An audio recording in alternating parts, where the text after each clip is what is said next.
OK, so in the last video, last time, we showed you the very first memory safety exploit that you saw. And remember, the idea was we wanted to overwrite the RIP, the return instruction pointer, because this address holds some data. And at that data, you have an address. And this address says, when the function returns, go to this address and start executing the code at that address. So if we can overwrite what this address contains, we can force the program to jump somewhere else when the function returns and go execute some malicious code, specifically some shellcode that we wrote into the program ourselves. And the tricky thing about coming up with these exploits is you have to do a little bit of what I think of as juggling. There's all these different moving parts, and you have to get all of them in exactly the right place so that this exploit works as intended.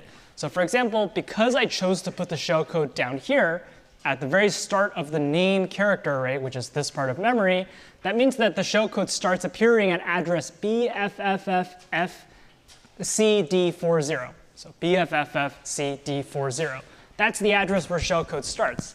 And because I put the shellcode down here, it means that this address up here has to be the address BFFFCD40, because that's the address where I put the shellcode. And similarly, another thing I have to juggle is, well, remember, the getS function, it takes your input from the user, and it just writes it into memory at successively higher addresses. So once I finish writing my shellcode, which we assumed was 12 bytes, the next thing that we would overwrite if we continue to input data is not the RIP. It's still some part of the name character array. So I also had to write some garbage bytes, specifically 12 of them, to overwrite the remainder of name, and also this saved EVP value, which I didn't really care about, so that the next thing that I overwrite would be the RIP. And at the RIP, I write the address of the shellcode. So it took a little bit of juggling to figure out, where do I put the shellcode? And what address do I put here? And how many padding bytes do I use?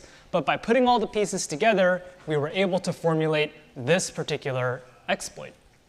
But it turns out this is actually not the only way I could set up the stack and place things in memory to cause shellcode to execute.